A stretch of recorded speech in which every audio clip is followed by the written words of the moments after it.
5 Energy Committee members and as well as dedicated staff. So I do call this March 21st meeting of the Energy Committee to order. And I would ask, there's some, Emily, do we have anybody, any public attending? We do. We have 1, 2, 3, 4, 5 members of the public. All right, and there's Gwellen. We got 6. Good. Well, then I would just like some introductory comments about our process tonight. I'd like to thank everybody for attending. And there will be multiple opportunities for public comment. And so we'll be asking for that comment on the different agenda items. And if you are logged in, there will be an opportunity to either raise your hand or press the number on your keypad.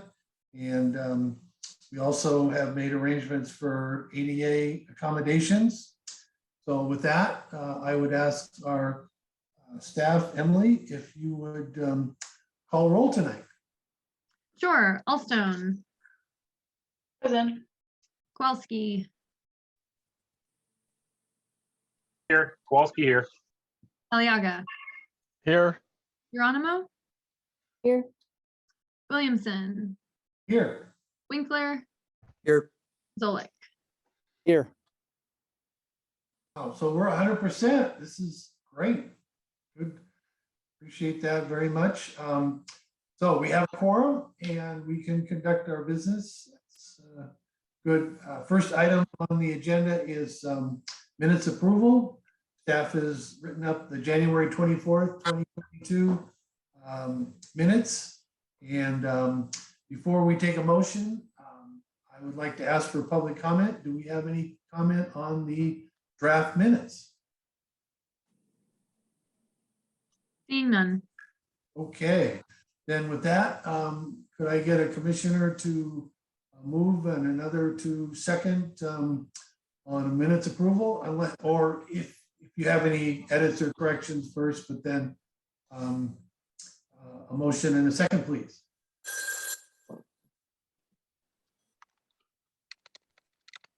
A motion to approve the minutes from, what are they, January 24th, 2022? Good. Second, please. Second, Gwellen. Wellen. All right. Emily, would you call roll? Yes. Kowalski. I will abstain from this one just because I wasn't at the meeting and I don't, yeah, I'll just abstain. Okay. Alstone. Yes. Aliaga. Yes. Geronimo. Yes. Williamson. Yes. Winkler. Yes. Zolik. Yes. Okay, we have minutes approval. So with that, next item on our agenda is oral communication. This is an opportunity for any member of the public to address us on matters not on the agenda. We have several subsequent items, and if you're here to comment on those, you can wait till those items are called, but if there's anything else you'd like to convey to this committee, not on the agenda, please advise staff and you will be recognized.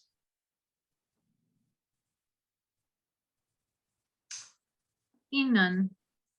Okay, good. All right, then we're moving on to agenda modifications. Would any of the committee members want to modify anything on this evening's agenda? Hearing none, we'll move on.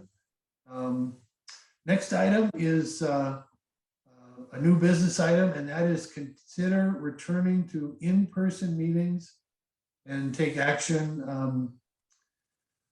Other city committees are discussing returning to in-person meetings.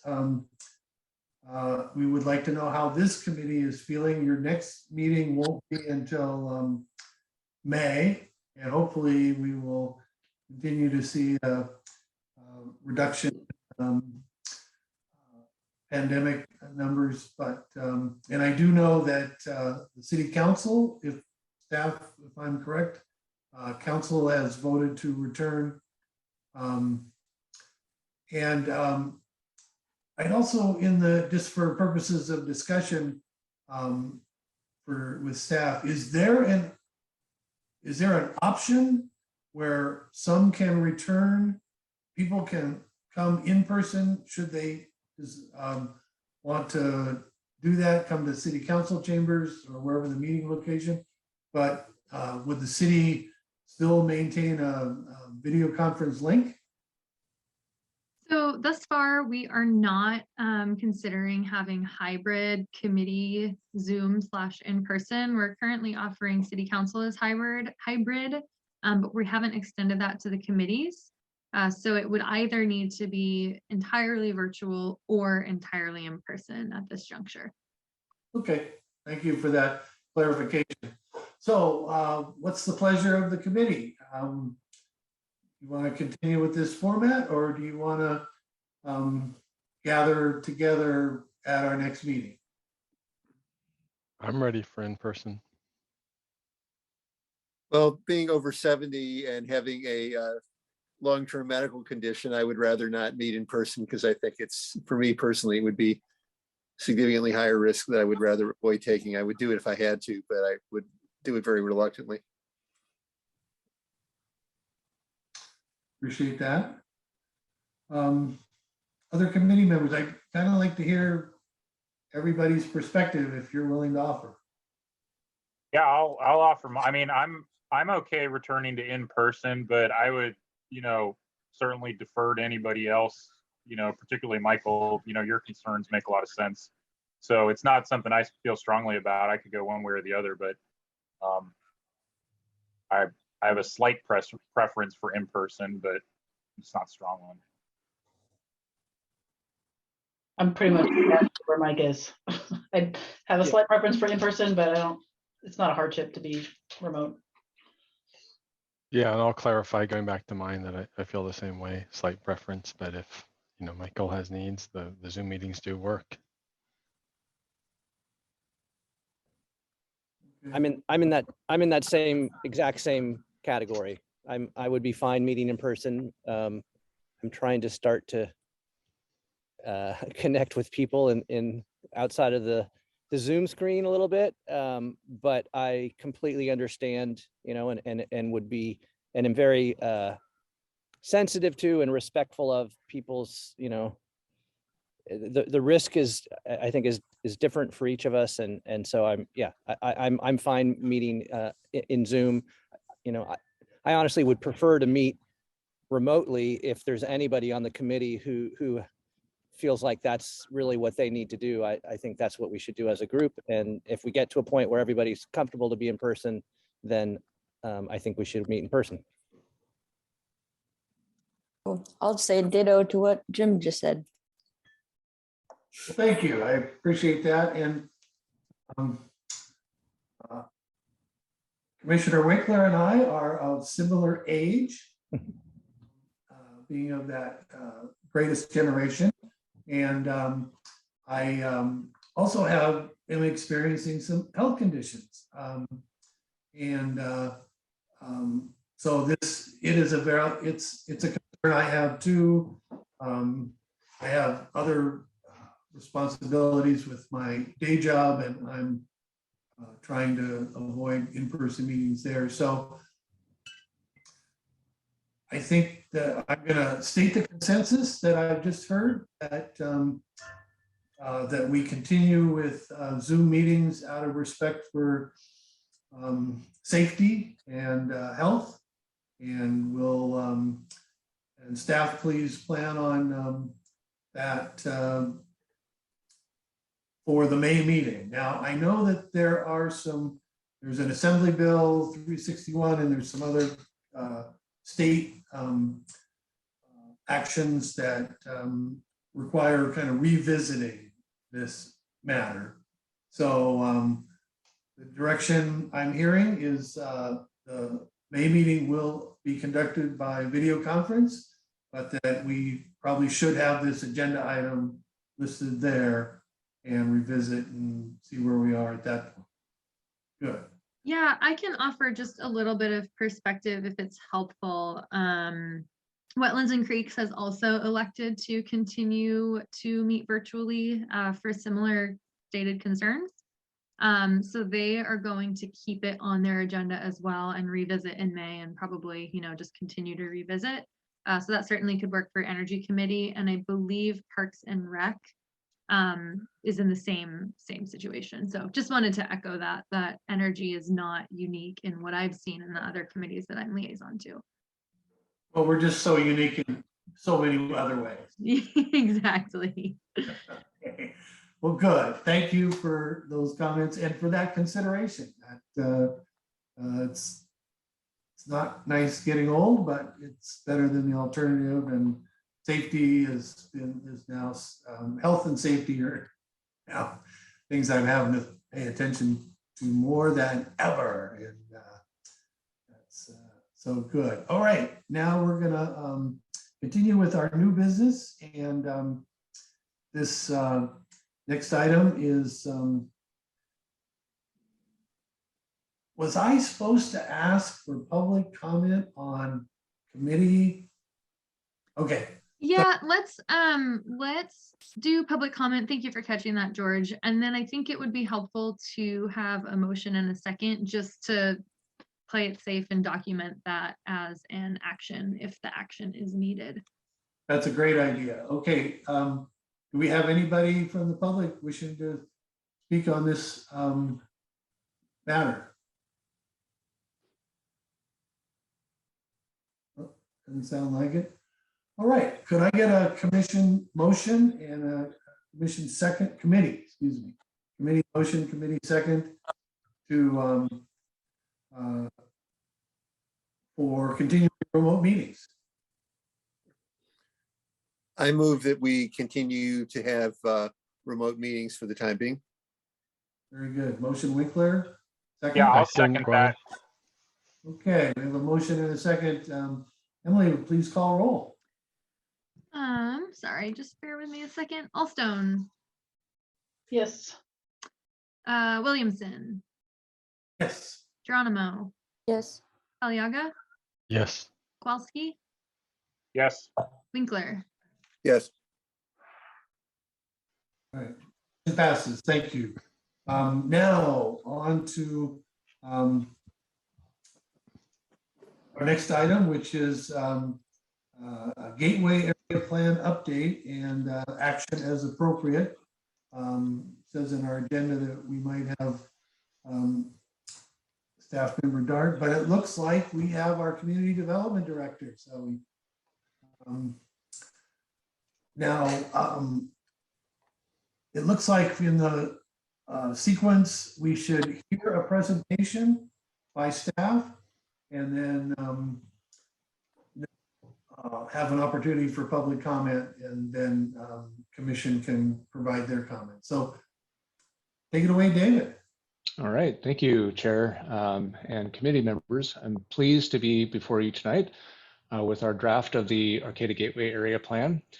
I believe we were before your committee last summer during the preparation of this document to talk a little bit about some of the elements of the community amenities, and you'd weighed in on that. And I believe that is in your packet tonight. Some of the content that came back from, or the recommendations that came back from that meeting.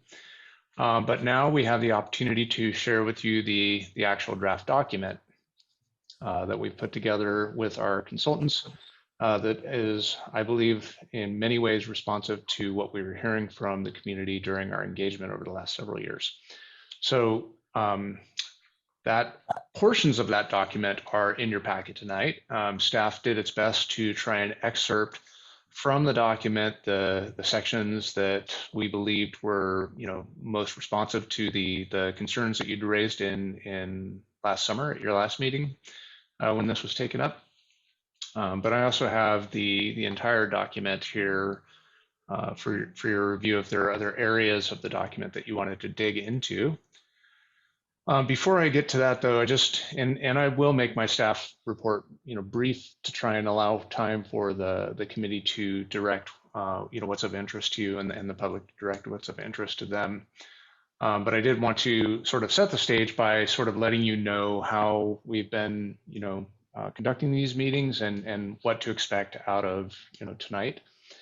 So first, we have, we've been bringing this to the committees that had reviewed it before and, tried to reflect back to them, the changes that we had made. And the item before you tonight is, it's certainly your purview whether you want to take a formal action on it, make a recommendation, strong recommendation by taking a vote. And then we would report that back out to the City Council and the Planning Commission as they take the next steps in the process for public engagement. Many committees have decided, we're not quite ready to make a strong recommendation yet. We have some thoughts and ideas, and there have been some straw polls that we've taken to try and bring together sort of a loose recommendation. And essentially, what we're doing with those recommendations is to collate them, collect them, and provide them to the decision makers as, here are some of the changes that were recommended by, these various committees or the public at large. And then staff will make a final recommendation for, for what to do with those suggestions. And so, some have been really, simple. They're just, clarifications. Some have been great suggestions for how to amplify what's in the document. Some have been recommendations for how to change the document, and then others have been, really just new things that aren't yet in the document. And so you can think to yourself, we can span that whole gambit, make any of those recommendations possible. Question came up at a recent committee meeting. Well, what are you going to do with those different data? And basically, if it's something that amplifies, it's something that's already in the document, we're just going to make a full-throated recommendation to the decision makers that they adopt and implement those changes, things that clarify, things that are changes to the document that comport with what we've heard previously in the former direction of the council. We're also making recommendations that they consider those things that are going to result in balancing priorities. If we adopt this recommendation, we'll be not able to adopt this other element in the proposal. Those, we're waiting to get a little bit more, policy direction from the council before making formal recommendations. And in that case, we're just providing the council with, these are the trade-offs. This is the policy that you would be balancing. So that's kind of the high level. Are there any questions about sort of the super high level process questions? Okay, seeing none, I will jump right into the document. And again, I'm going to orient real quickly to the document, show a couple of specifics around how we're using this document, and then kind of cut to committee questions. The areas that we identified in your packet highlighted in yellow are the areas that we felt like were of most interest to you. I'm not going to go into those into specific detail, but if you want to talk about those, we can. So here is the document. Let me go to full page view. And bear with me for just 1 second. I want to see this in 2-page view. Okay, so here's the document. Here's the draft 2022 Gateway Plan released in December of 2021. First thing I want to orient you to is this people's summary. This is kind of a high-level synopsis of the document, similar to an executive summary where the important person, the executive, is able to read the entire document in 1 or 2 pages, the Cliff Notes version. The important executive in this instance is the people. So we've made this executive summary for the people's summary here. So if you have no inclination to read the entire document, this is a great way to understand generally what's going on in the document. There's a lot of other detail in here about how the plan relates to other documents that we have. In general, this is a general plan element, so it's of that order of the policy document. It's important to keep that in mind. A lot of people have read this and say, hey, I have questions about, really detailed questions about X, Y, and Z. The detail isn't in this document. This is a policy document intended to establish the high level concepts that we would implement through implementation plans or zoning codes. And so that more gritty detail, that granular detail will be in those codes. I did want to point out the boundaries of the plan area here, running along Samoa, catching the commercial businesses along Samoa here, then zigzagging around a couple of commercial residential properties that have high potential for redevelopment. We catch the Cahill Shell there, the little Cahill Shell bump, and then follow out Alliance, cut over around 15th Street, excuse me, and then down through O, and then across at 11th to Q. And that Q Street, which is not a full thoroughfare all the way through, but that's the alignment for Q Street, forms the westernmost boundary of the city there. So this approximate 138 acre area here is the gateway area plan. The other piece I wanted to point out was this blue line with the little zigzag there, the little zigzag there. This is the coastal zone boundary. Everything south of that line is in the coastal zone. Everything north of it is outside the coastal zone. So that's just to orient you real quick to the plan area. I'm going to jump around a little bit to the challenges and opportunities. I'm not going to go through this section, but this section describes each of these different challenge and opportunity areas, everything from housing to racial equity, growth management to infrastructure, circulation, and parking. Generally outlines sort of what's in this area that we can take advantage of or challenges that we need to address. The next section I'll jump to is this key opportunity sites.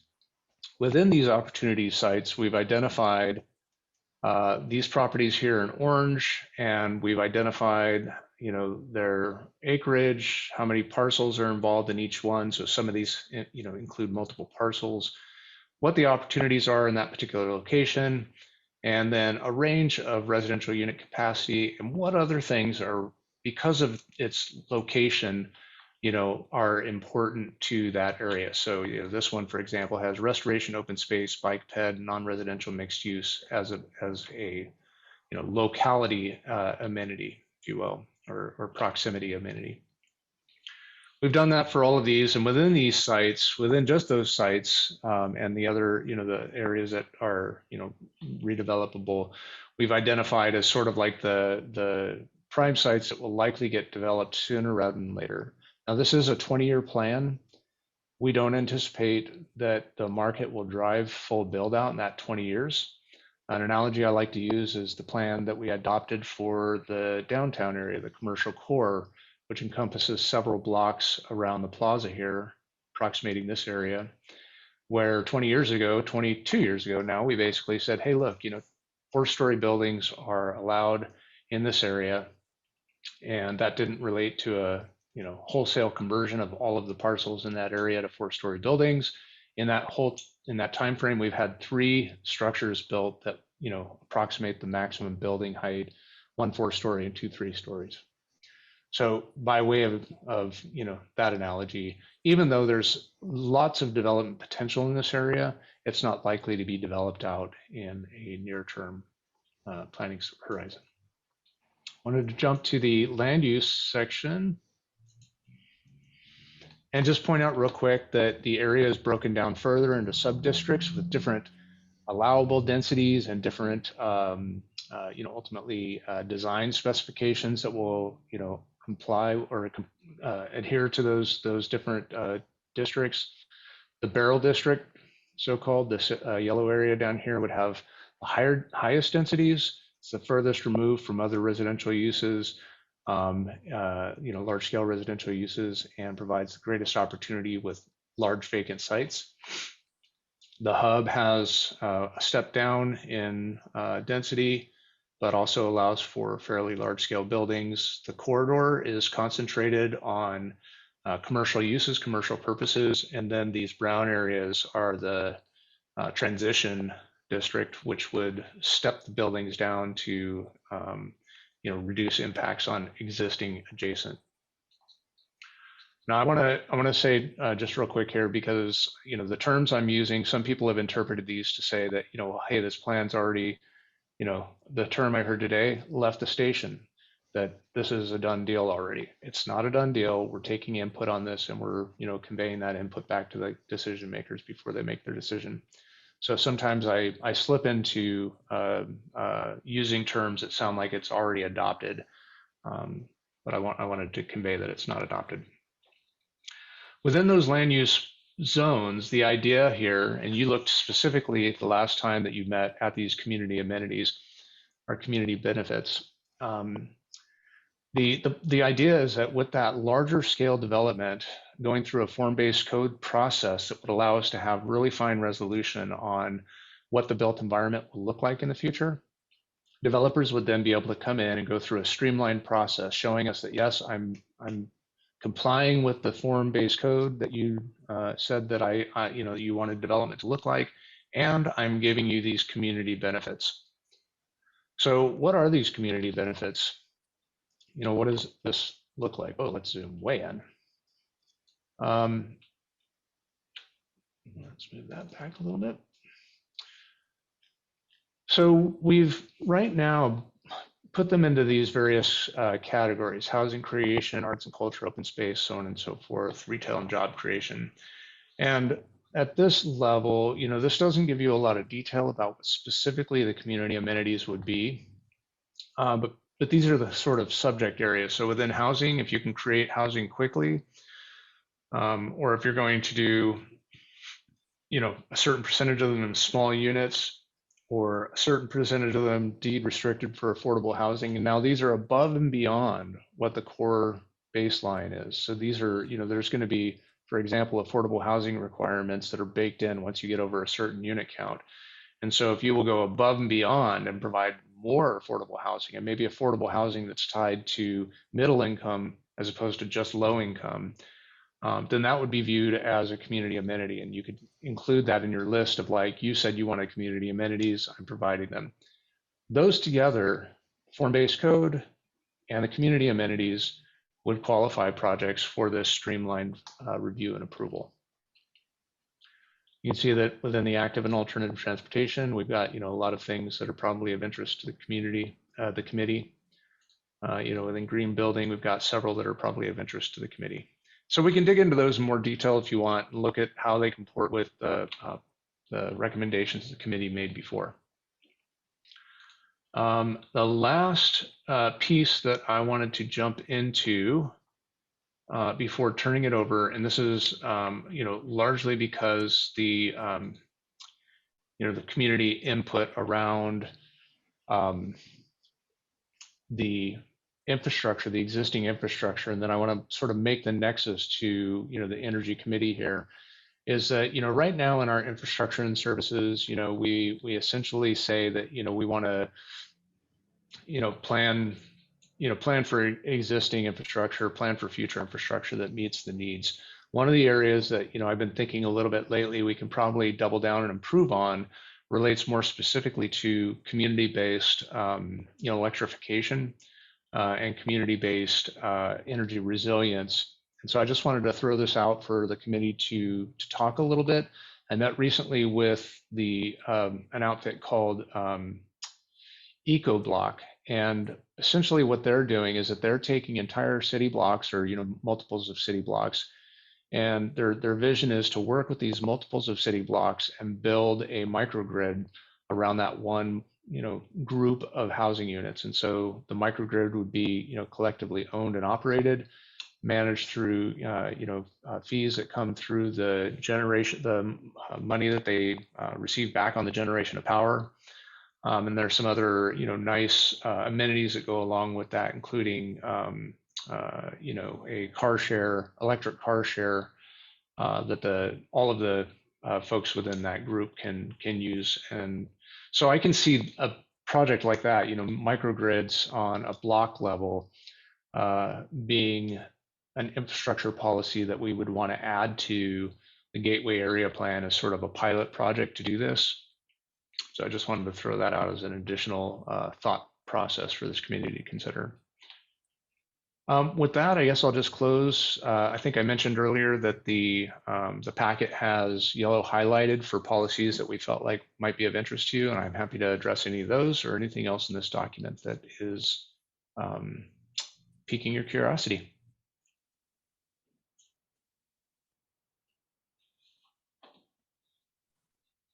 Well, thank you, David. I appreciate the focus and the brevity. That's always appreciated. Before we get into committee comments, why don't we open this up for public comment? Emily, anybody wanting to speak on this matter addressing the committee?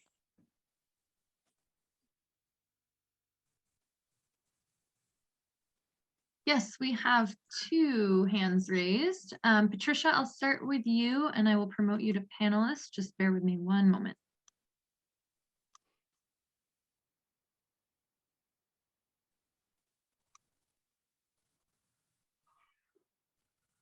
Okay, go ahead, Patricia. Had to unmute. I'm sorry. So yeah, I was actually really curious to see what the committee had to say first before I gave some of my input. But anywho, so some of my concerns are, of course, the solar shading in the neighborhood with the taller buildings going in. We still haven't gotten any confirmation on how high these buildings are going to be. And I know as of now, the plan is to put 6 stories in front of the row of houses, the street that we live on across the street, and we have 7 stories are allowed on the side of us directly across the street. So, and I know there's a lot of small homes in the Gateway area that are very concerned about their solar, the loss of solar. So when we are encouraging people to switch to electric and trying to motivate people to put solar panels on their roofs, I'm just kind of wondering if there's a 6-story building across the street and the house is fully cast in shade most of the day and mid-afternoon, especially it would be nice just kind of to bring the scale of the height of the buildings down for this, just for the solar capacity alone. McKinleyville did a great job with their infill plan that just came out. It's all 2-3 stories, and it fits in really well, and it's not really oppressive to neighboring buildings. Well, they're also not in a residential area, but so that's my concern, is the loss of solar access for some of these homes. And also, there's not a lot of talk about electric vehicles, having charging stations in the area and where they'd be located.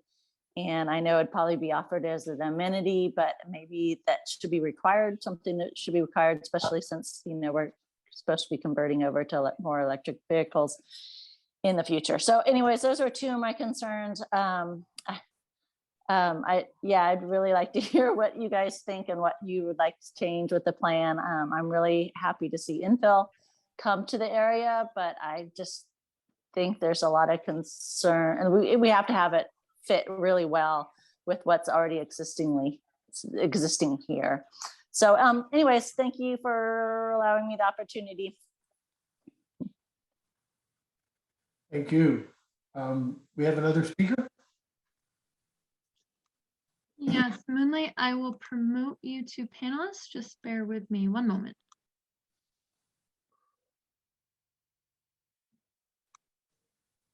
Okay, go ahead. Great. Can you hear me? Great. Thank you so much. And I wanted to first thank staff for forwarding that information today. I hope all the committee members had a chance to read it. Hopefully that was to help with that process. And so I just wanted to mention that, as you may be aware, that last summer, along with this committee, there were 5 additional committees that developed their own list of ranked choices. And there was something interesting that I noticed during that process, and I wanted to share that with you tonight, that 4 out of the 6 committees were all in alignment regarding enhancing or supporting alternative transportation as an important community benefit. So I just wanted to let you know that this committee, which is indeed unique, I do want to say that, along with this committee, there was the Transportation Safety Committee, of course, but also Parks and Rec and Economic Development Committee all found that the alternative transportation was an important amenity. So I just have been trying to share that information during this round of committee discussions because it seemed noteworthy, and I thought it was kind of cool for everyone to know. So thank you so much for your service, and looking forward to hearing what all the committee members tonight have to say about where we are in the process. Thank you. Thank you. All right. Well, let's turn back to the committee. Any comments on what you've heard, what you've read to share with staff? Well, I wanted to respond to the mention by David of the eco block. That I think that would be a really good idea, but because the PG&E has made all of Humboldt County a mini grid, which can be separated from the rest of the grid, I think that decreases the need for a microgrid. And as I've mentioned a number of times before, I think what I would rather emphasize in a block is for a block to go all electric, and for help in that block as a group converting all their existing uses of natural gas to electricity, and figuring out ways of how we can finance that either by grants or long-term low interest loans or other approaches to making the block more eco in an energy sense. Yeah, thanks for that, Michael. I think that I think that's part of it as well. I think I neglected to mention that part of the microgrid project is to convert to all electric with those homes.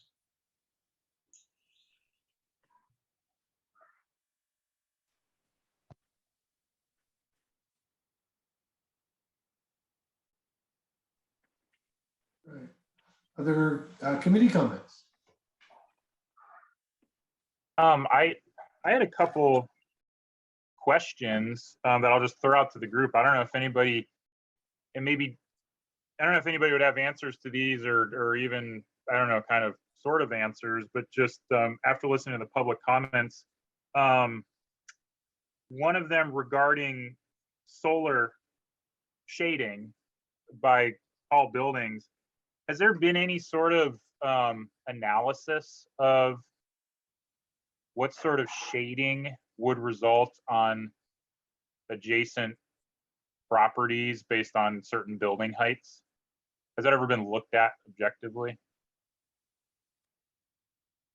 Yeah, that's a really good question. And give me just a moment. We'll get to a point in the. So I'm going to answer that in two parts. The first part is that solar shading is critical importance. Obviously, the built environment that results from this plan has to be a high quality built environment that we will all be proud of and would appreciate living in ourselves. So the idea here is to create a high quality built environment. And access to the sun is clearly a component to that. And so right now at the level that we're at in the design, if you will, is at the policy level. And we're basically saying, look, solar access is important. So you have to have required setbacks from the property line, and for certain size buildings, and additional setbacks on upper floors to provide the appropriate solar access to other buildings within the community. Right now, the way that our code is written, for instance, in the downtown, it allows for buildings to be 4 stories tall right on the back of walk. And during the winter time, for a large part of the winter time, what that means is that, in particular during the early morning, you would be shading or mid-morning, you'd be shading properties, to the west and north. There's not a whole lot you can do about that because the sun is so low in the early morning. And then in the evening, you'd be shading buildings to the south and east. Similarly, the sun is so low that even with a modest sized building, you'd be, and setbacks, you'd be, shading those buildings. But then in the middle of the day, at 4 stories, right on the property line with a 50-foot rights of way, that solar shading, the shadow that's cast goes about 30 feet up the face of the building across the street to the north. And so, that's a pretty significant shading shadow cast there. And it would completely block the sun. If you want to get a real-time sense for it, we're now into spring, so you're not going to have the full sense for it, but go walk next to the co-op on the south side of the co-op, during the middle of the day, and take a look at what the solar shading looks like from Plaza Point, which is basically 3 stories right on the back of Walk. What this plan does is recognizes that, in particular, if we're going to have many of these buildings in a zone, as theoretically you could have in the downtown right now, that you need to take that into consideration. Solar shading and access to sunlight is really important. And so at a policy level, we say, look, you have to do these step backs so that we can provide for that.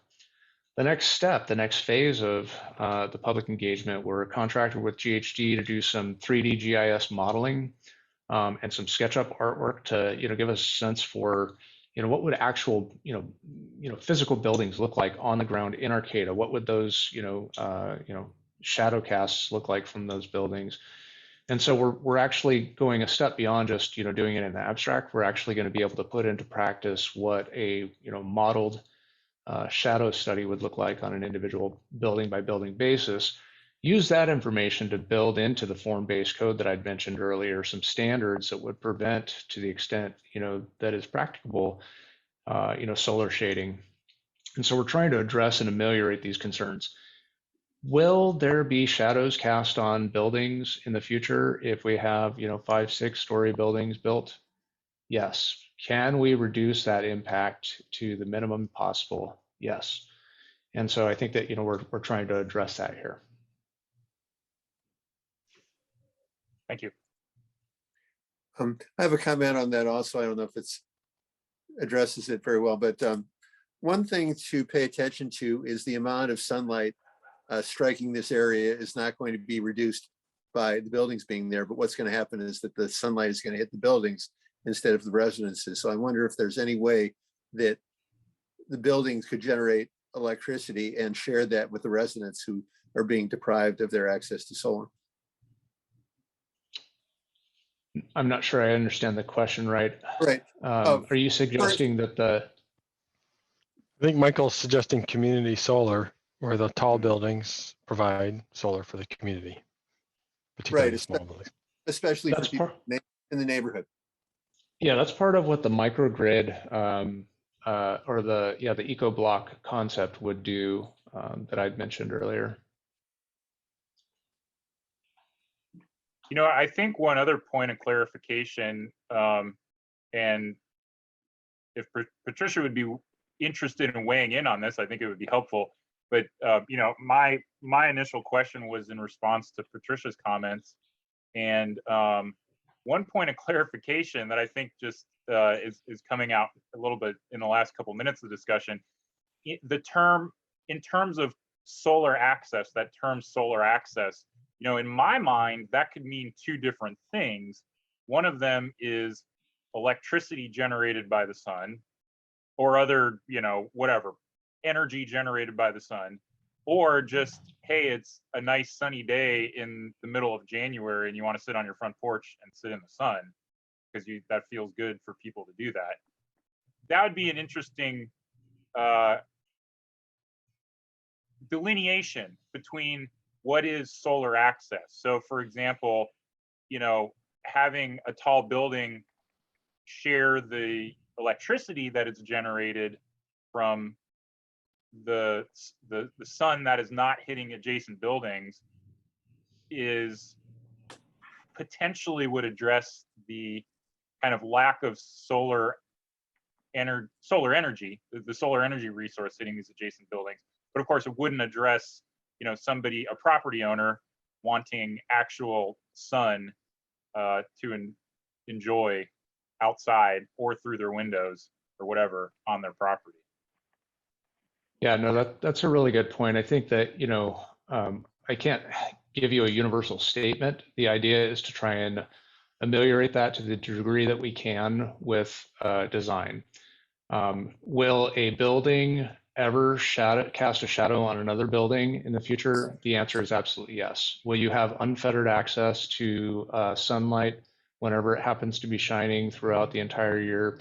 The answer is really no. The shadow studies, in fact, that we've done on real world applications show that, in particular, midday sun is, because the sun is at a high enough angle in the sky during the midday during most of the year to where that really wouldn't be an impact. But you're absolutely going to have, especially in the, morning and in the evenings, shadows that are cast during, portions of the morning, even without, relatively large stature buildings, 2-3 story building is going to cast pretty long shadow during those points and times. So we will have more information on that. We'll have more detailed information on that, certainly, as this process progresses. But we're going to do what we can to ensure that, there is solar access right now. The solar access rules prevent a new development from casting, I think, more than 10% of an impact on existing solar PV systems. And so I think that's established, but there's nothing that sort of guarantees in the future a building would have, solar access. But even still, I think what we're attempting to do with this design process is to make sure that, you could have, solar access on a building by building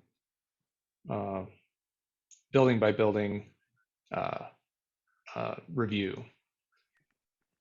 So, yeah, I don't think that we're never going to have a development that doesn't have impacts on other existing developments around it.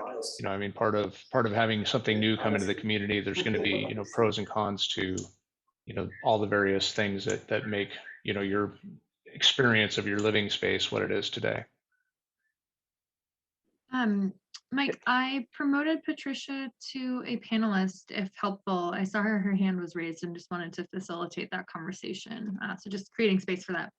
Patricia is a panelist now, and so has the ability to weigh in. Yeah, I just maybe I just wanted to kind of clarify. Yes, I think solar access is, for energy, and also for kind of, quality of life, and for those of us who garden and love sitting on the front porch in the sun, that is definitely a concern as well. So not just the shading of our rooftops, but, for energy consumption too, just, if our house is mostly in the shade most of the time. So I guess, I think when the plan first came out, it was more around 3-4 stories, and that was totally acceptable to me. And it seemed very reasonable to most of the community. And then now we're talking, 7, 8, maybe even 8 stories. And I know there's a community garden that would be backed up right against the line that could possibly be 8 stories. So, they're right on the fence line there. So I would like maybe to hear a little bit of clarification of when those setbacks to the buildings would actually start. Would it start at 2 stories? Would it start at 3 stories? Would it start at 4 stories? We haven't heard a lot of clarification with that. I always assumed there'd be apartments in this area, and especially across the street from me. And would welcome that, but it would be nice if we could get back down to 3-4 stories, like McKinleyville did.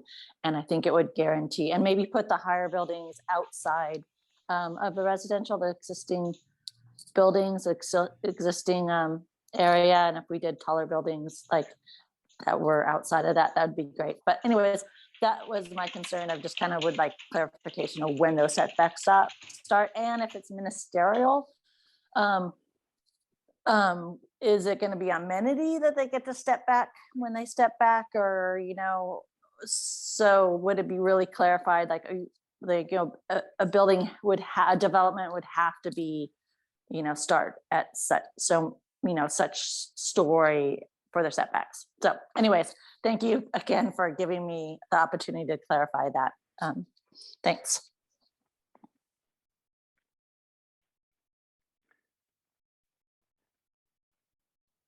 David, this is Jim. I'm curious if you can give a little bit of background, perhaps. I have not really followed the Gateway plan, the development, and so it's something I think I should read up on a bit and get better informed. But I'm curious, given just a couple of things Patricia just said, if in fact the plan did start out with possible designs or zoning code. I realize this is all just, I think, maybe just clarify, this is all just the zoning code, and this would allow somebody to then design a building that fits within this code, right? You can call it a form-based code. But I guess I'm just curious if that in fact is true, that over time the number of stories has risen, and also just kind of interested to understand what's driving that. Are there certain number of housing units the city needs to meet in a certain amount of time? And I mean, I think it's pretty clear to me anyway, and probably pretty clear to most people, that the impetus for infill like this and kind of building up rather than out is that it's the alternative to sprawl and building in our open space. And I think most of the folks in our community, I think, would be very much in favor of that. That said, I can't understand how somebody who has a house across the street and says, oh my God, there could be a 7 or 8 story building across the street from us in a couple of years, is going to feel some concern. Obviously, that's going to be a big change to their space there. So I'm just curious if you can say a little bit about the height of the buildings and what's kind of driving that, and how that might have changed over time. Yeah. I can try and address that. And that was very, very great synthesis, I think, of a lot of the process that we've gone through to get to where we're at with this proposal in relation to how we grow and develop in the future. So it started initially, we've been having this conversation for quite some time now, and it really started with a recognition that we are running out of housing stock. So all of the properties that are zoned residential within the city of Arcata, we've basically been, every, long range planning cycle or housing element cycle that's come up, we've just reused that existing housing stock. And for the vast majority of that housing stock was identified and developed back in the 50s. The city's gone through a couple of annexations and annexed some properties that had, some development potential on them. We've also, had, residential zoning on the books for quite some time that just hasn't been built out. And slowly over that 70-year period, we've gotten to the point now where we have about 230 units of housing left in residential zoning. And so our current regional housing needs allocation under our current housing element cycle requires that we show that we can build out 610 units. So we're about a third of the way there with our existing housing stock. And so in order to get a certified housing element, we had to say, we're going to implement programs that show that we can actually meet our near-term housing goals. But you can't just make a plan that says, okay, we're going to put all this energy into showing that we can meet 610 units, right? We're going through a long-range planning process. We're going through a 20-year plan. And theoretically, we're basically setting the stage for, the next 50 or 70 years worth of growth and development in the city of Arcata. When you plan for things, it doesn't all get built out at once. And so in recognition of that, and also in recognition of the fact that, if we do sort of lock in development, it's easier to develop a vacant lot or a lot that has something dilapidated on it than it is to develop something that has a 20-year-old building on it.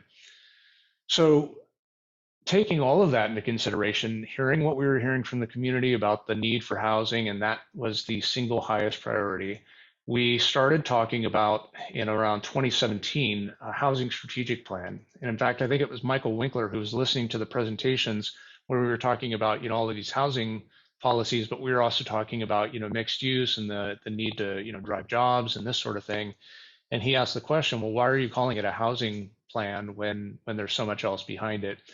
And so that's when we started transitioning the name and really transitioning the thinking to try and broaden and expand away from just what are our core priorities to taking the full, policy ramifications of growth and development within that area into consideration.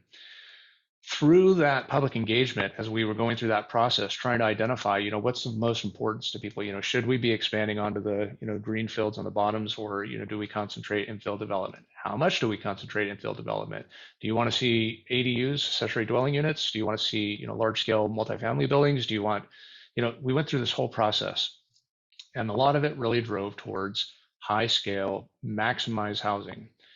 So what this draft reflects to you is a first attempt to convey back to the public what we heard, really emphasize housing. We really emphasized it. We took it and went as maximum as we thought we could possibly go. There's allowance for 8-story buildings in this plan.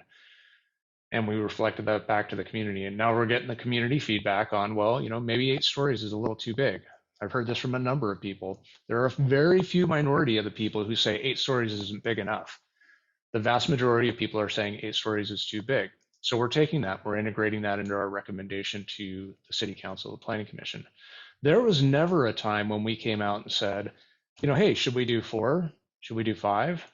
Should we do 6? And we kept ramping it up. We took all the conceptual data that we got. We took all the conceptual information or feedback on the conceptual models that we were using, and we built that into this first plan, which proposes 8, 7, 6, 5 stories as the max. It also requires, in most districts, that you have a 3-story minimum, and in some that you have a 2-story minimum. So we're using both minimums and maximums to drive investment in housing development. So I'm probably starting to wander a little bit, so I think I'm just gonna stop and ask, does that kind of address your question? I think all of these things really are policy balancing. If we reduce the size, the height of the buildings, then that means that we're going to provide less into the future, and it might mean we have to make more dramatic, changes in the future, or go back and eliminate stuff that we've created in 2020 in 2040 because we need more infill, and so it's kind of a utilization of resources, but. So it's all on the balance of policy spectrum. Can you? I just one other question. Thank you for that. That was helpful. Can you say a little something about the? I think you were saying that if so you'll once you have a plan, obviously it's still in process. But let's say the plan gets finalized and the council adopts it, and so you have this new form-based code that applies to the gateway area, and then you are and then so now it's sort of you're open for business, so to speak, and developers can come and propose multifamily housing and with live work and all of that kind of thing, and then I think you said also if they follow if what they propose fits within the form-based code, and there's also the community amenities that, and I don't know exactly how it seems like the form-based code is probably either you meet it or you don't, and the community amenities maybe is more of a negotiating thing, I'm assuming, or but basically then at some level they meet the form-based code and they offer enough community amenities that they are able to get, I think you called it streamlined permitting, maybe, or streamlined approval. And I'm just curious how that, I guess a little bit about what that means and how that relates to something like, say, CEQA, or how maybe how it relates to what it would be like for a developer that was just putting in a new multifamily housing unit, and it wasn't meeting form-based code or these community things. How that process differs. Mm-hmm. Yeah, so generally speaking, in relation to CEQA, projects that are infill projects qualify for an infill exemption, and so they're exempt from CEQA based on that infill exemption.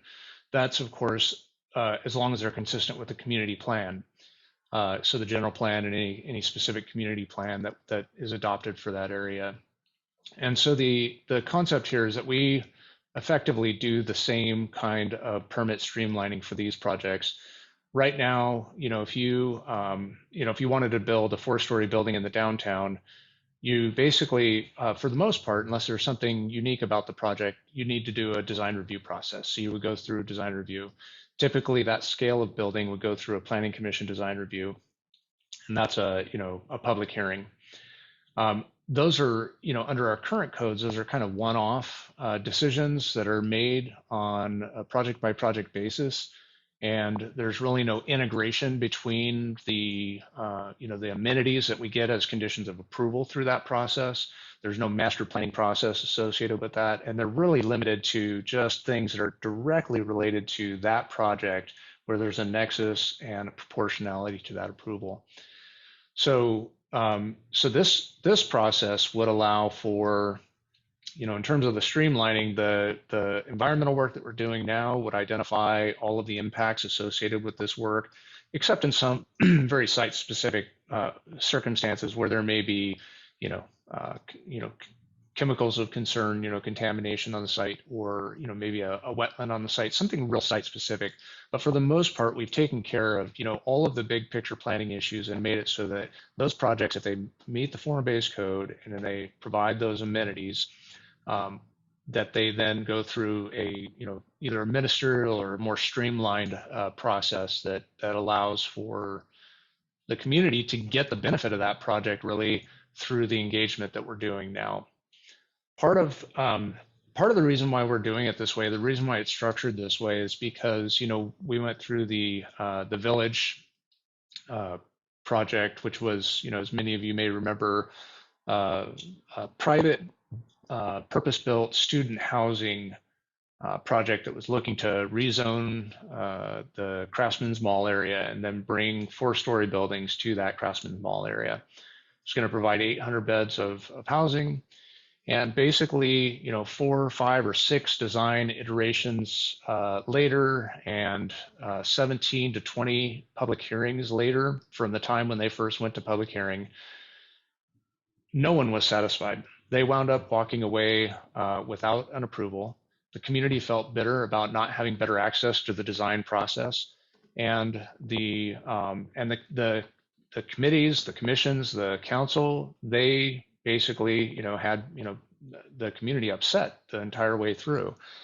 One of the things that the community asked for during that process, or at least the ones that were engaged in that endeavor, was more of a community-based design. They wanted more input early on. They wanted the ability to talk about what things would look like and what the scale and massing would be. That project, the village project, came in. It met all of the design standards that the community has set out for projects right now. And so the decision maker looking at that typically says, well, they meet the design standards, so we're going to approve this project.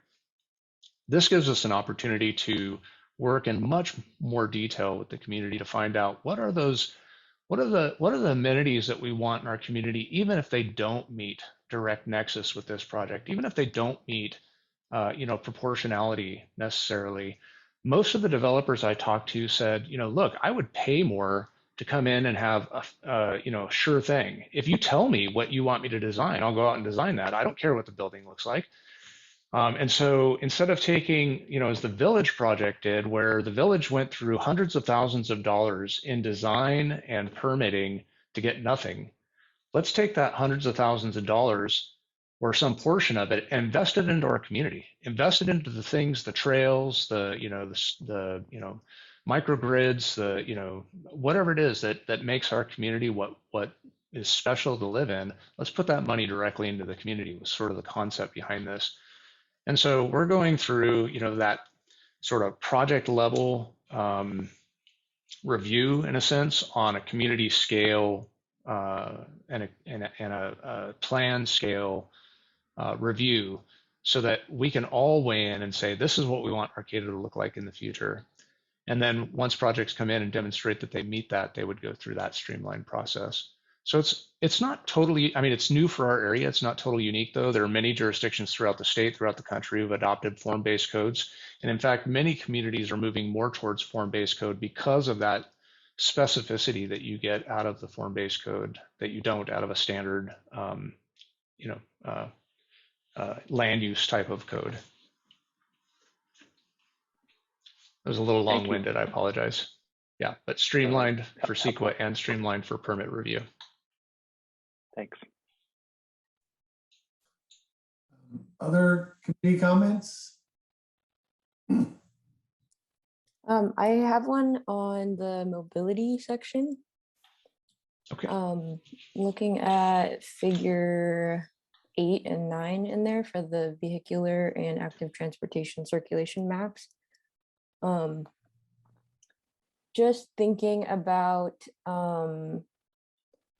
how in figure 8, for the new one-way roads that are being proposed, and looking and comparing that with the map of the bike lanes that are proposed as well, and kind of just doing a side-by-side comparison. And a lot of the class 2 bike lane that's proposed is in line with where the new one-ways are. I'm wondering if there could be some pushback on the class 2 and maybe additional planning for class 4 bike lanes to have physical separation there, or perhaps a different type of bike lane that would provide more protection for cyclists in accordance with our committee's promotion of mode shift. Yeah. Yeah, I guess we can look at specific intersections if you want to illustrate, or if you have a specific recommendation where you think that would be most appropriate, I'd be happy to take that. Excuse me, but one thing I will say is that we really are talking about increasing the total number of the multi-use paths, which would be segregated from from traffic. And also to increase the class 2 lanes. We have heard from others as well to try and create some sorts of physical separation. And I'm not the traffic person. What I will say is that we've heard that, and the response that I will parrot is that we've considered that and will continue to consider it. There are situations where having that physical separation, when you have lots of other points of conflict, driveways, driveway exits, or street crossings, that those, depending on how they're designed, can become a little bit more problematic. But we've definitely heard that before, and I think that we've done a really, I'm proud of the work that we've done here, that our traffic engineers have done here to try and create as many possible trails and as safe as possible trails and class 1, 2, and 3 bike lanes as possible. Yeah, I see the multi-use paths. I think it's great. I just wanted to add a little push for additional protections there. So would that be on, like, for instance, on L Street, where I was looking specifically at 8th and 9th, and that loop there where a lot of the new one-way road is being proposed. Yeah. So like this section right here, where we have basically a painted stripe as opposed to a separated curb or something. Even just making sure there's always a buffer. I don't personally feel that safe riding around with just one painted stripe along. I mean, just anywhere in town. So I think we could, if we wanted to go above and beyond for transportation, I think we don't need to, I wouldn't say waste resources, but put resources into minimal bike protection. Yep. And here's one example of how we addressed it. Here's, an option where you could have the bike lane that is separated by the buffer, which is what is shown. But you could also have the bike lane raised, in which, would provide a curb separation. So that is definitely something that's in the plan. And then some of the other ideas were to put, those little plastic bollards that won't ruin your car if you run into them, but give a clear, signal that, hey, this is a separate area. Yeah. So that's another alternative as well. If you currently ride your bike on K Street, you will acknowledge that this is a million times better than K Street, currently being a Sharrow. I know most people try and avoid K Street as much as they can. But yeah, that's a good point. Thank you for that. True. Yeah, I need to do it here. We've got a couple other agenda items and we try to hold to a schedule. So Emily, remind me, the opportunity tonight is to offer comments, hear public input, learn from staff, and I think we've accomplished a lot of that. You indicated early on that you have an opportunity to comment, but we might also have some additional time for consideration of what we've seen tonight, heard tonight, and comment at a future meeting. Is that an option? Absolutely, yeah. These documents, the Gateway Plan, we're anticipating sometime by the end of 2022, early 23 is when they would be adopted. Sometime well in advance of that, we're hoping to get some good direction from, council on, the framework, so that we can start building out the zoning code that'll have a lot of this detail that I think people are thirsty for. And so, I guess, one of the things I'm thinking is that, if we, can continue to be in a conversation, certainly, you can agendize this. We'll come back as necessary, or Emily can convey the message if you have specific recommendations, and ultimately we'll bring those back before the decision makers, before they finalize. But if you have anything that would help in this, near term with recommendations that build out that framework so we can then do that more detailed planning for, that would be helpful. Thank you for that. So, yeah, this is good discussion. What's the interest of the committee? Does the committee feel like we could just move forward with what we've heard, bring this back at the May meeting and form some recommendations for the decision makers then? Or do you want to just dive into some recommendations now?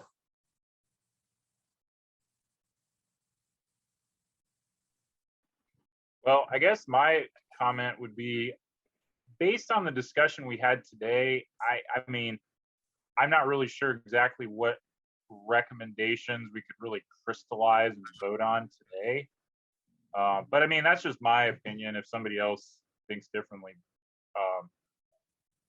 certainly that makes sense. So I lean more towards revisit this at a future meeting, and that would allow all of us as committee members maybe to think about it a little bit more, maybe talk about it. I'd be interested to hear what other folks think too. Yeah, thank you.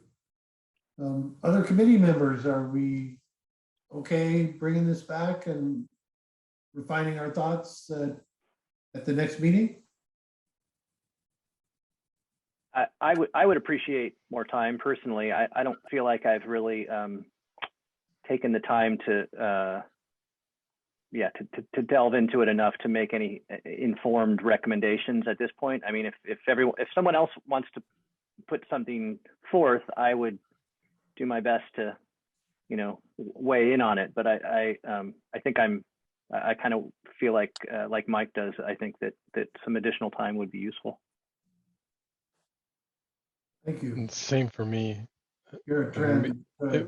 Yeah, I will agree with that, and also just want to focus in on the topics relevant to the Energy Committee. There's a few in the plan that I see, but I think we need to have more discussion than we have time for to make any specific recommendations on those energy related elements.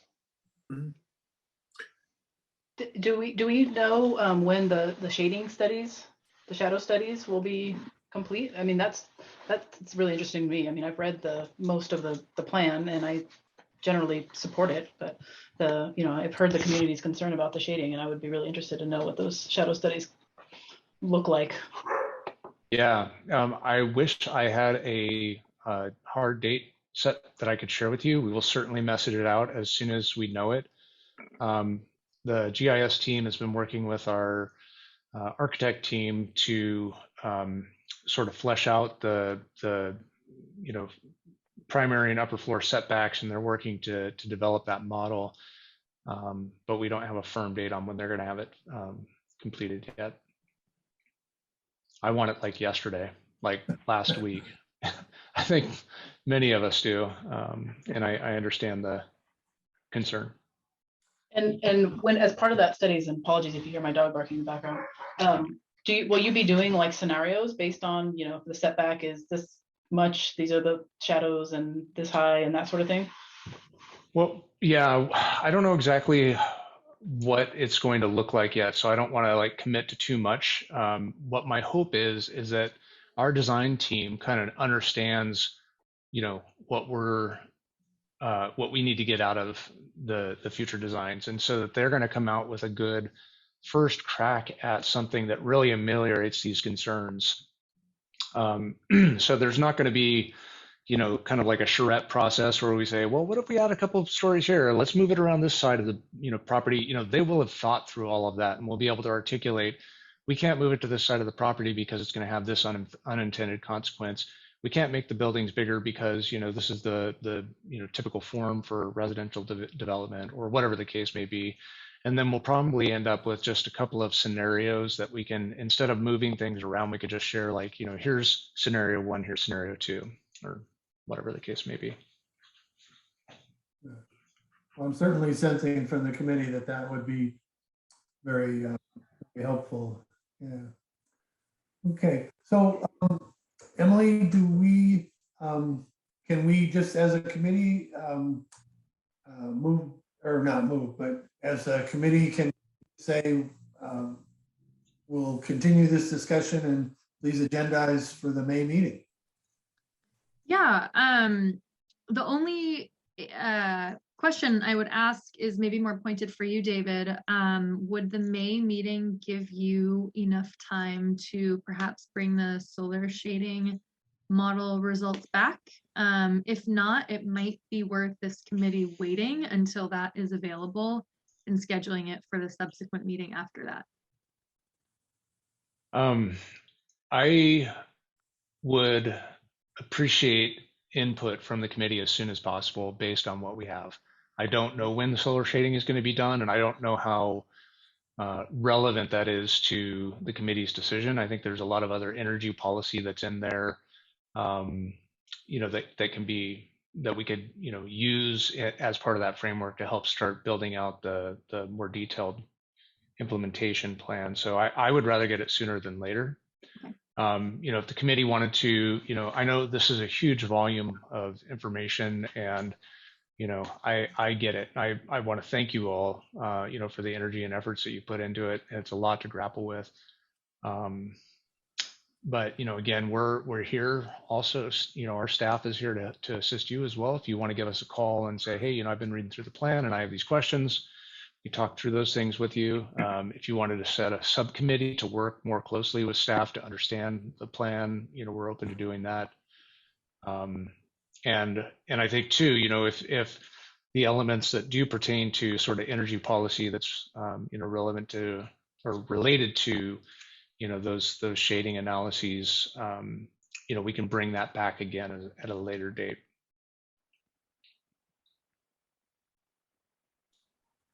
David, I would be interested in having you send me any more information on the eco-block concept and how that relates to the gateway plan. And it might be good if you also sent that to the other committee members too.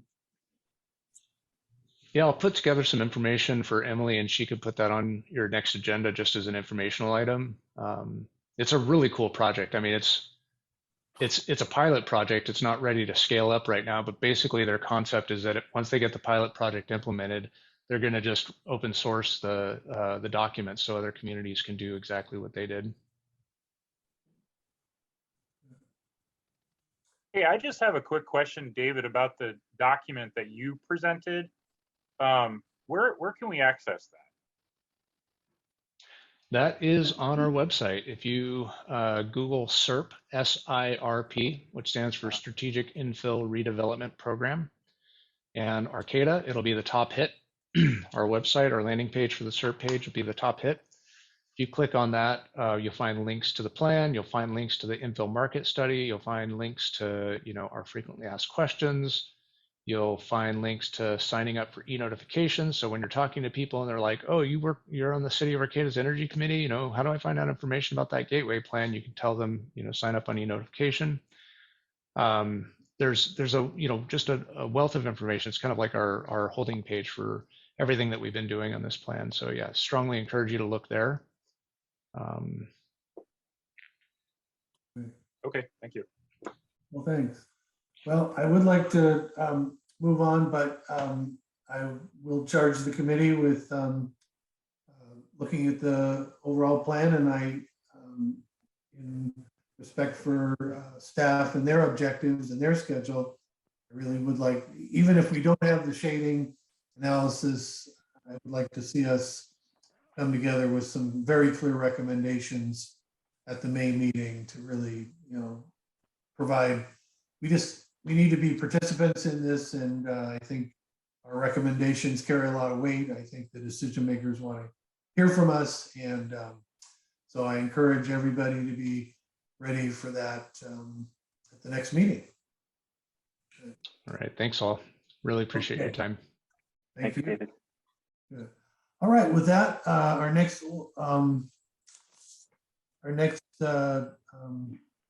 agenda item is the old business committee goals for 22-23.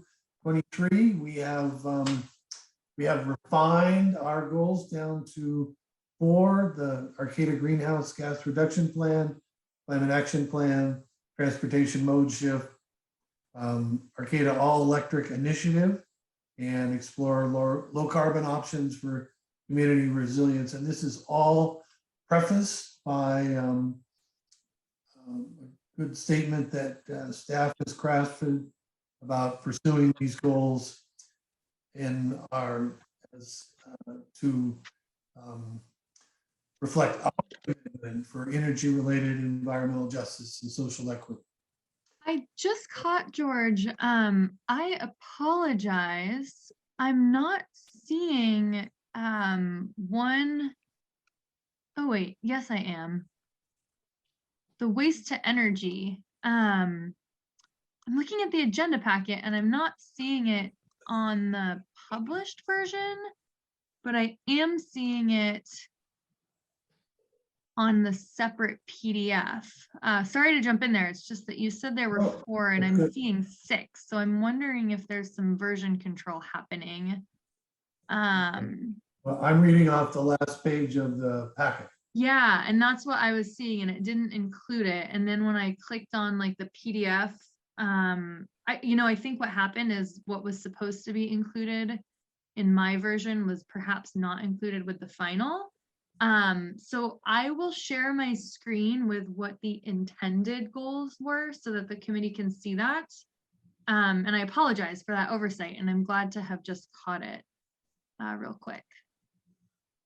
Emily, can I could send you an email, I guess. I'm wondering, I don't think I got the packet this month, or this time, but it might have gone to my home email rather than my work email, which I never look at my home email. So if it did go there, it's not, well, I shouldn't say never, but seldom. It's interesting you mentioned that. Usually when I prepare for the committee meetings, I look to see the email that includes the packet materials. And I actually didn't see that email myself. So I pulled the online version. So did anyone else not receive a packet? Any other committee members? I got it. I just checked. It looked like it was well, let me look. From Bella Waters on my email, it says Friday the 18th at like 8:23 a.m. Yeah, it came to my email. Yeah, I received it. Okay, thank you all. All Jim, right. I'll I follow got up it. with you.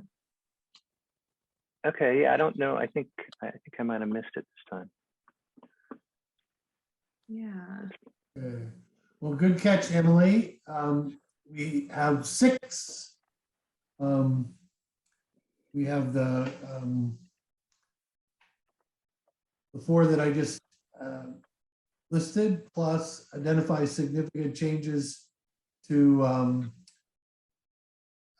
Title 24 Energy Code, and then the waste to energy projects support projects generating energy from diversion of organic waste, and that can be demonstrated to provide GHG emission reductions and meet air quality standards. And so, yeah, this is even better. That's good. So any comments from the committee on these 6 that we have been working with? And then if thinking ahead to whether we want to take an action tonight to make them our 22-23 goals.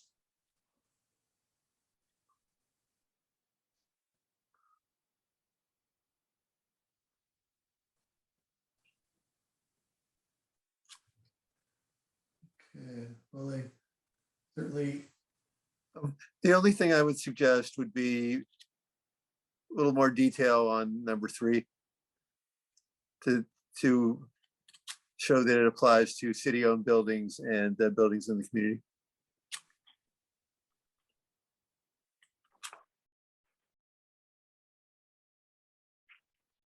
Sorry, Michael. I meant to unmute myself, and I muted you inadvertently. All right. Oh, on number 3, I think it could clarify by expanding a little bit and say that it includes city-owned buildings and buildings in the community. So to make sure I'm capturing, continue to work to decarbonize and electrify city-owned buildings and privately owned buildings using a range of options, et cetera, et cetera. Yeah. Is that okay? Yeah, that's what I'm suggesting. Perfect. Just wanted to make sure I caught that correctly.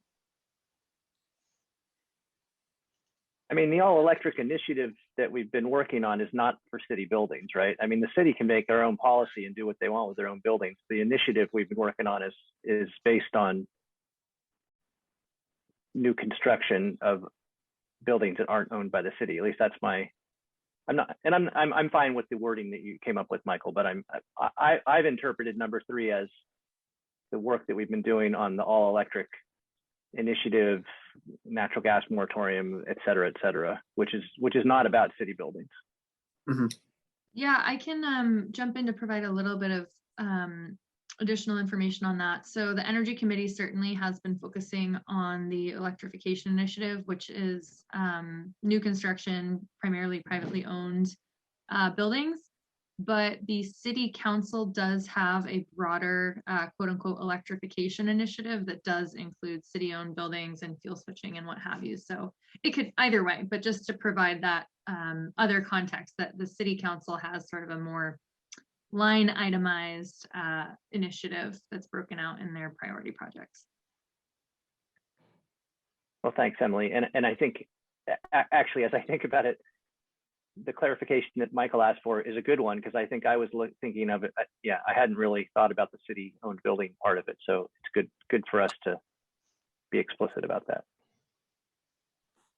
So this proposed language would be city,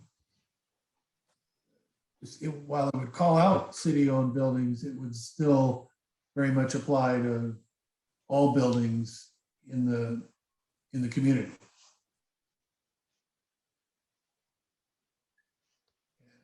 Okay.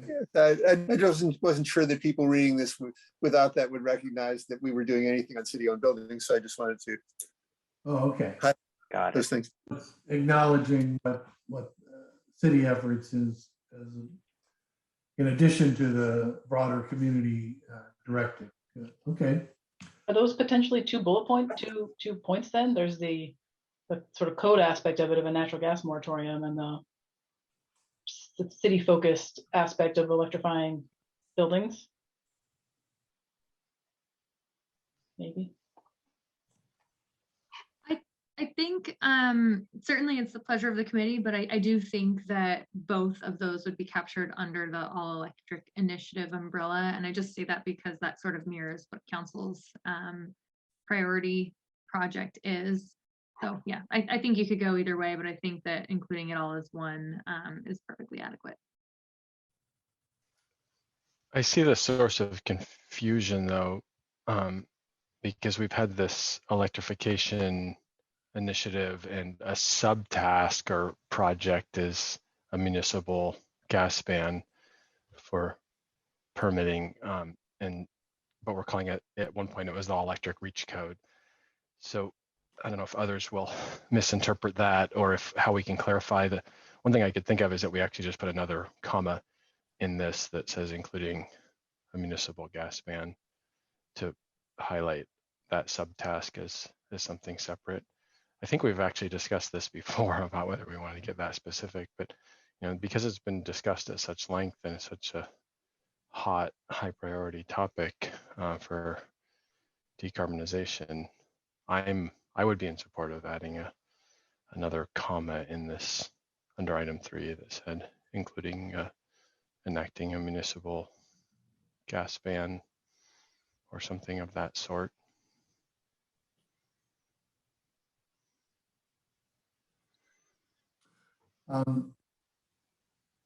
Is there committee support for that amendment? Yeah, I think that makes sense. Yeah, I mean, more specificity always helps. Sounds good to me. I would support that. All right. Emily, do you feel you have enough direction to amend goal 3? Gwellen, could you just, repeat one more time exactly the language you had hoped to see included? Sure. So item 3 would be as written. I mean, you could, including Michael's edits, so continue to work to decarbonize and electrify city-owned and privately owned buildings using a range of options. Delete the and, say comma, investigate options to increase equity and affordability of electrification, comma, and enact a municipal or a municipal ordinance gas ban. Thank you. All right. Well, with that, I'd like to let's open this up for public comment. Does anybody from the public like to comment on our proposed 22-23 goals?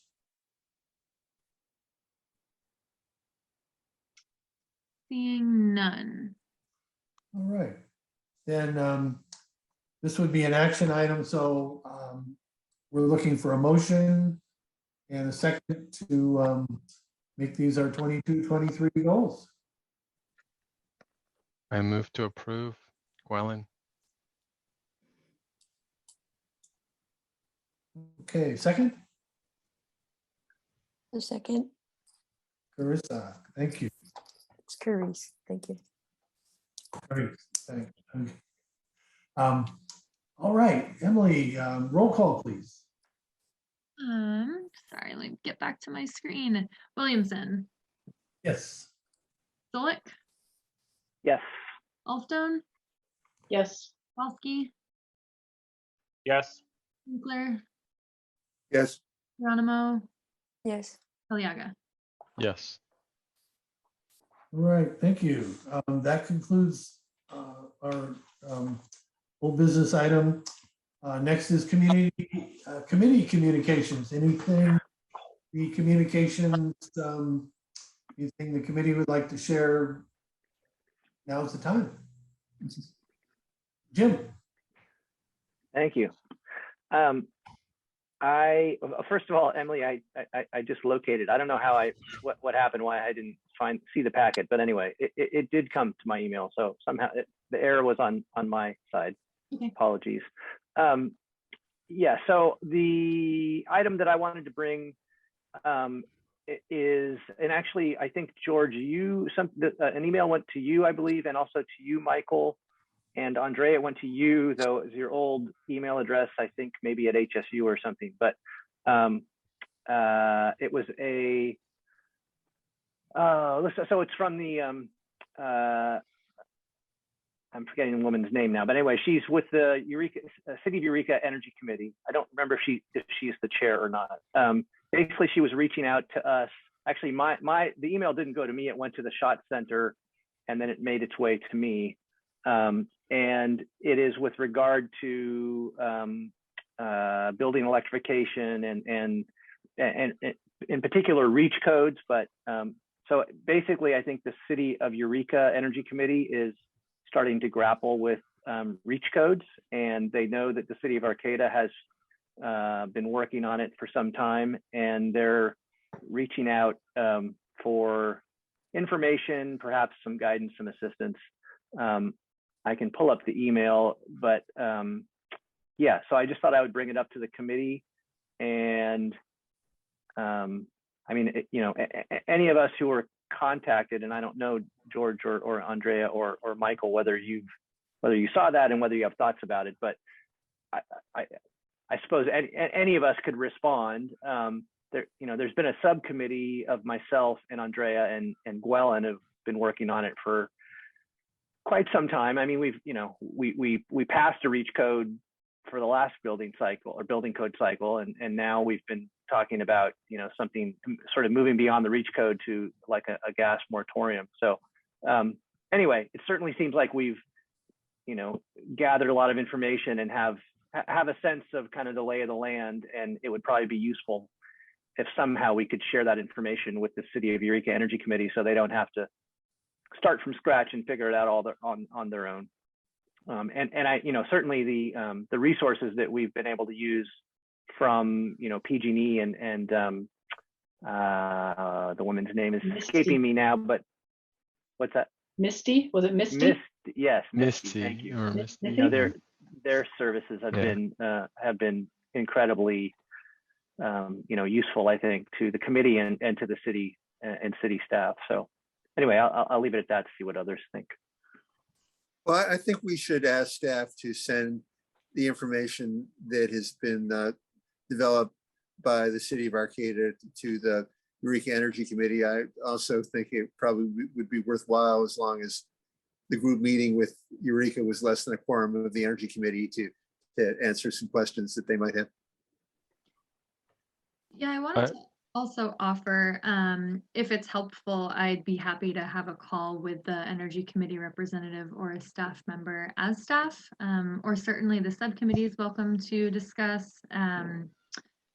But yeah, just wanted to offer my time as a resource as well. Well, Michael or Jim, could you forward the email to Emily? I think I already did. Oh, okay. Oh, you haven't. I wasn't sure. I'm looking at my copy right now, and I was wondering when I saw it, it's like, what would be the most effective way of helping the City of Eureka Energy Committee and the City of Eureka on this? Mm-hmm. Yeah. So Emily, I think it would be great if you're willing to reach out to them. I realize that now we have and I'm not remembering anybody's name. It seems like, though I think I know all your names. But anyway, the new staff person who's helping with with this topic now as well. So obviously that's you probably are gathering more information than even that we've looked at. But I'd be willing at some point, if it were useful. She asked, one of the things she asked for, I think, was kind of like a PowerPoint slide deck or something. I think they're just trying to kind of understand what are reach codes and how they be used. But they did specifically talk about electrification. So I think we've gone around with this quite a bit, and so I think we could be pretty helpful to spend a half hour, an hour talking with them. I don't know if it would make sense at some point to invite. Well, I don't know. But yeah, it's probably not a good use of our whole committee's time. So maybe just yeah, I'd be willing to talk with them. I know I don't want to volunteer Gwellen. I think Gwellen's probably of all the folks in our group, I think Gwellen, I feel like maybe has had the strongest handle on all of it, but Well, if you maybe that's not schedule true. something, reach out to me and I'm happy to attend if it works with my schedule. We obviously have to keep the group small so we don't violate the Brown Act. There's also, the larger, I think RCEA could have a role at some point, especially if there's other jurisdictions. And there's some precedent in California that some CCAs have actually led the REACH code support and adoption for their constituents and the various municipalities. And so, if it might just be Arcata and then Eureka following, but if it's getting to be bigger than that, then I think we should definitely, RCA was involved early on and they were doing a little bit of support work. So at least checking in to see whether that resource could be available as the central clearinghouse for information to support other jurisdictions. Well, thanks. Emily, if you can be our point of contact and see what else we can be able to offer, then yeah, please let us know and we can follow on. Absolutely. Yeah, go ahead. I see that Nancy has her hand up, our CEA staff. So I can promote Nancy to a panelist, and perhaps she'd like to weigh in. Good.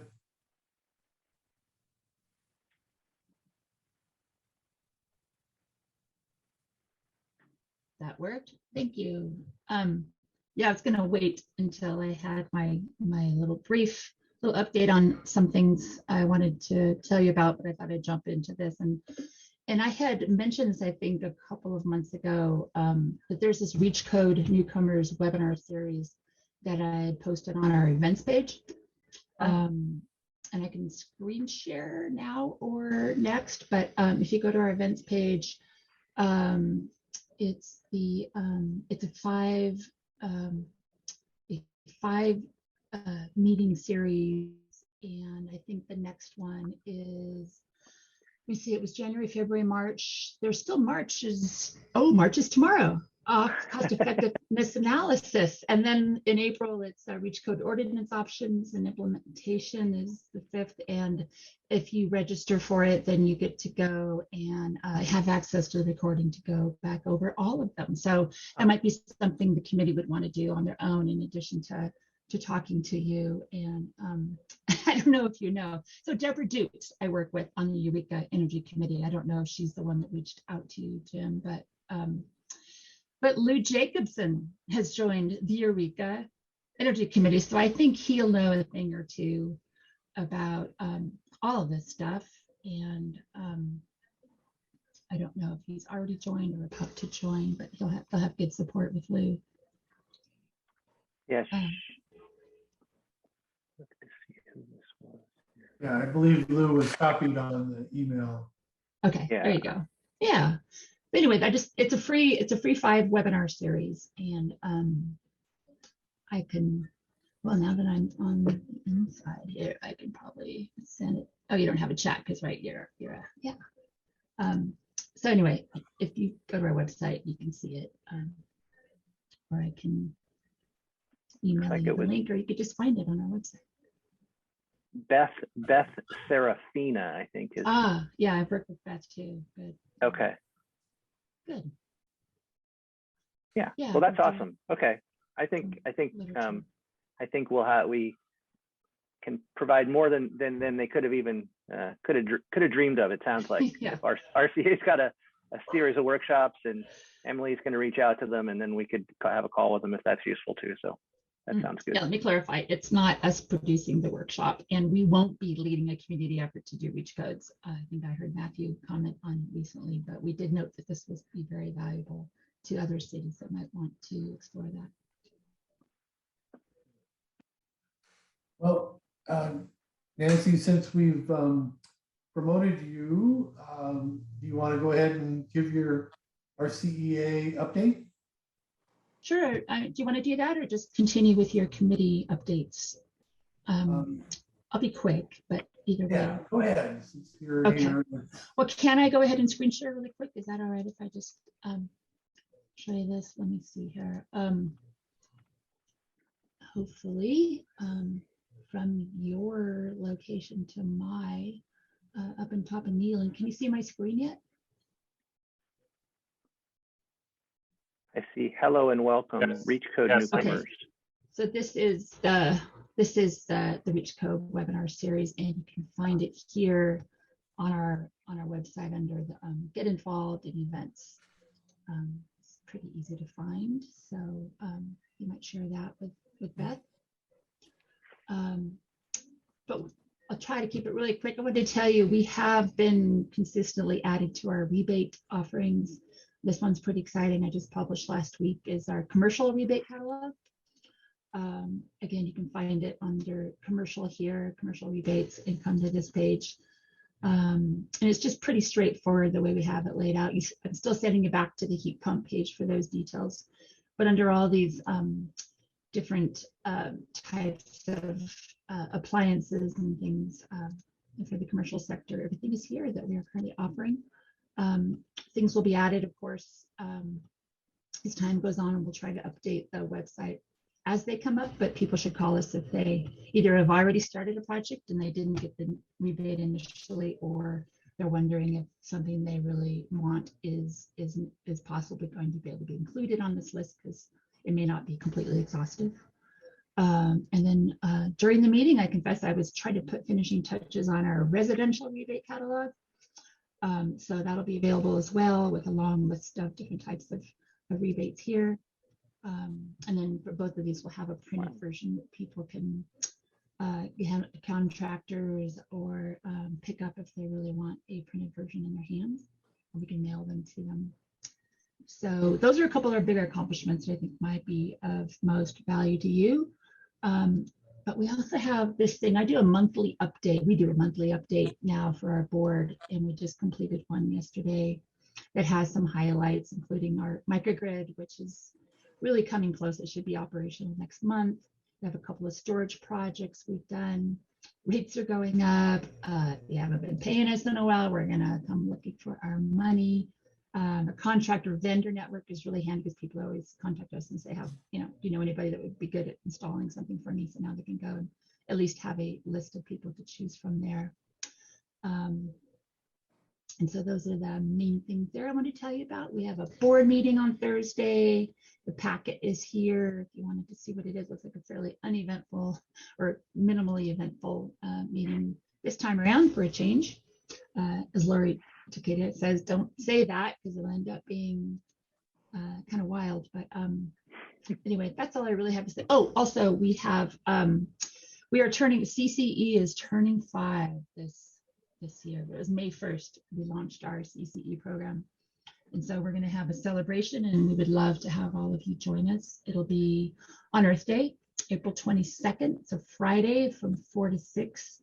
I'll be emailing out invitations, but I wanted to let you put that on your calendar if you want to come. I think we're going to do it out at the Social Club in Samoa, but we're going to go there and kind of check it out tomorrow again and see how it is. Yeah, it should be a nice little celebration for people who care to be with us to celebrate the occasion. Andrea was there. Maybe she'll come join us again. Oh, that's not what I wanted. Michael. And that's it. Okay, well, thank you, Nancy. Just wanted to take advantage of having her with us, but are there any other committee comments?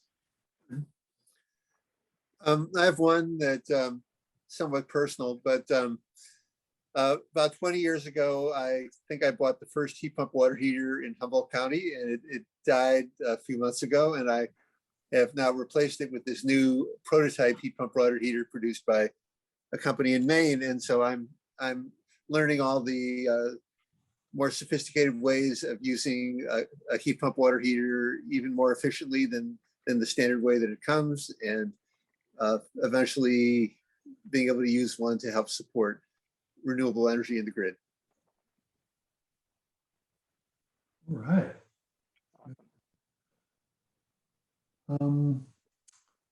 All right, then, any other updates? Hearing none. Staff updates. Emily, anything for us? Sure. I'll keep it pretty brief. So one project that we have been moving forward on is, I think I've brought this to the Energy Committee before, but fuel switching the Arcata Community Center, trying to move that forward, as well as installing solar and implementing some energy conservation options. We've been working with RCEA on all of that. They provided a solar feasibility analysis, gosh, I want to say like fall of 2020. So that needs to be updated. I've been in touch with our CEA staff on, and I think we'll be meeting soon to discuss that. And they also provided an assessment around conservation measures and fuel switching.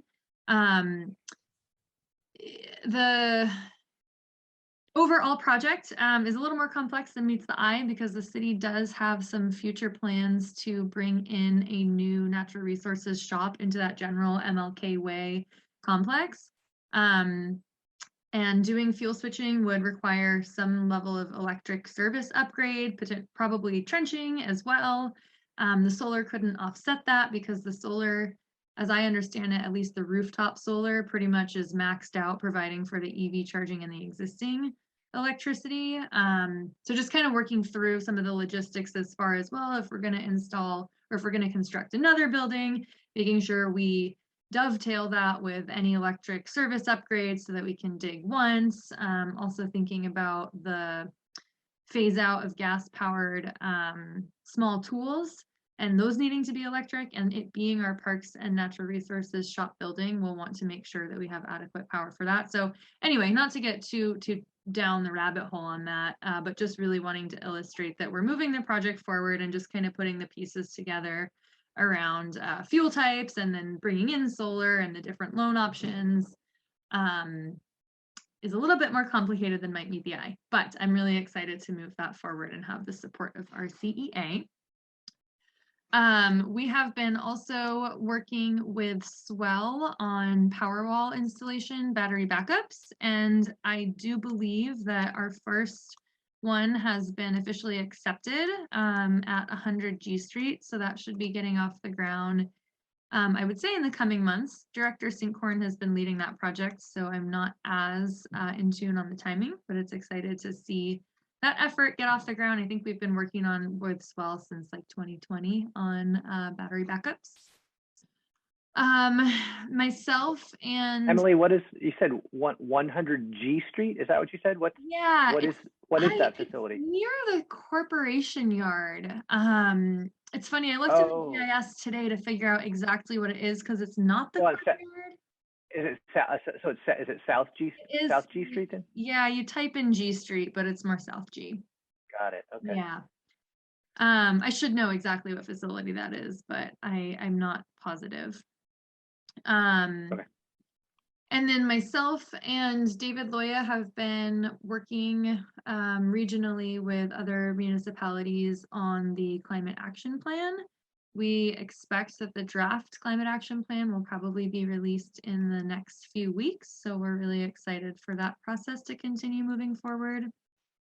I've also been plugging away on the electrification ordinance. I know I've been a bit silent with the subcommittee, and the reason is that we have been vetting that on the staff and city attorney level. It is bringing 4 different city divisions together to collaborate on the real fine logistics and nuances of the ordinance. So it does take a little bit more time just to sync all of our schedules together and work through some of the finer details. But I am really excited that we're building consensus on the staff level, and then we can move that through the subcommittee and broader public process. I've had to release some of my excitement for moving that forward on a really expedited timeline, but I am really still hoping we can at least get a draft first reading to council before the end of the fiscal year. I also have been in touch with Misty Bursari with the Reach Code program, as well as Kelly Cunningham with PG&E. And Misty shared with me that the draft the public draft cost effectiveness studies for the current building code cycle will be coming out. She had said March or April, so I expect that they should be coming out here soon. And so our hope was to really be able to look at those studies, even though those aren't required for the municipal ordinance gas ban, to still look at them and compare to what we're proposing, so we have a better understanding of how cost effective the natural gas ban would look when looking at those cost effectiveness studies. So just a little bit more background there. The new environmental program manager, I'm excited to say, will be starting in early April. So we're very excited to have some more staff capacity starting soon. I'll continue to be the liaison to the Energy Committee, at least initially, probably for at least, I would say, a good 6 months, if not longer. But I will start bringing that person into the fold so that she can become more familiarized. And then finally, we are working to explore bringing the excessive energy use tax as well as the utility users tax to the November 2022 election ballot as per direction by the City Council. So got a lot going on. Thanks for the time. All right, well, thank you for that. And so I was, yeah. George, I was just, I guess, you know, we never talk about, we talked about it long time ago, it seems like, but the high use, electric high use, I forget what the right terminology is, but anyway, high electricity use tax or whatever. So that's been continuing to be in place and continuing to generate revenue. And then is that just being spent on, I'm trying to remember what, you know, how that all landed. If some went to the general fund and some was supposed to go back into programs for energy related programs, or? It is a general fund allocation. That is, as I understand it, how it was put on the ballot. So yeah, it is general fund. I would need to, you know, having been, or being newer to the budget, I should say, we're just about to launch our next fiscal year budget process. And it'll be my first time really taking a leadership role in that process in my new capacity. So I feel like I can't speak as directly to how that general fund revenue potentially trickles through to the energy fund specifically, i.e. if our enterprise energy fund also has some general fund revenue. I just don't have as clear a handle on that revenue stream and then how it funnels through into expense, knowing that it is a general fund revenue. I don't know how much tracking specifically there is, Okay. but I could look into that and get back to the committee for sure. Yeah, because, you know, it's been quite some time, but, and I'm trying to remember who else was even on the committee at that point. But my recollection, I think I remember, as you say, it ended up being a general fund thing. And I think it had to do with, I don't know, with some, you know, it had to do with what they could put on the ballot. And I can't remember all the things, but what I remember was there was some discussion, and I thought there was some provision for some portion of those funds to definitely be dedicated to energy projects. But it's not something that we've really ever, yeah, it's not like, I don't, you know, I've never been aware that we've ever tracked it, or that we've seen like, okay, yeah, so much came in this year and it went to these specific projects. So I don't know how we would, does anyone else remember what I'm talking about? I know, I think Julie Neander. Yeah, we should probably bring this back as an agenda item. Okay. I have some institutional memory, and it's that the committee would have liked to have earmarks and lobbied for it, but it was always set to go to the general fund. And in the early days, there were some energy projects that the staff said came out of that fund, you know, to show that just kind of feeding back, you know, the money came from energy, went back to energy. But my memory is that it was always general fund, and we weren't sure we liked that because it might just disappear and not go to energy projects. Oh, it would have taken a 2/3 vote in order to pass it as as a tax for a specific purpose. And we, on the council, we weren't sure that we could have gotten the 2/3 vote. So that's why we went with a general fund, which only took a simple majority vote of the citizens of Arcata. Got it. Yeah, There you that all have it. sounds right. And I think you're probably right. Well, and it was probably a desire, and it did seem like they were saying some of it would go to that, but yeah, maybe I guess it couldn't be earmarked for that. So, okay. Thank you. I think the focus, Shane Brinton and I worked on this at the time the most, and our thinking was money was drying up, and we wanted to find a way of especially funding an energy specialist position in the city. And so there was direction from the council to try to use it that way, but we couldn't legally dedicate it to that.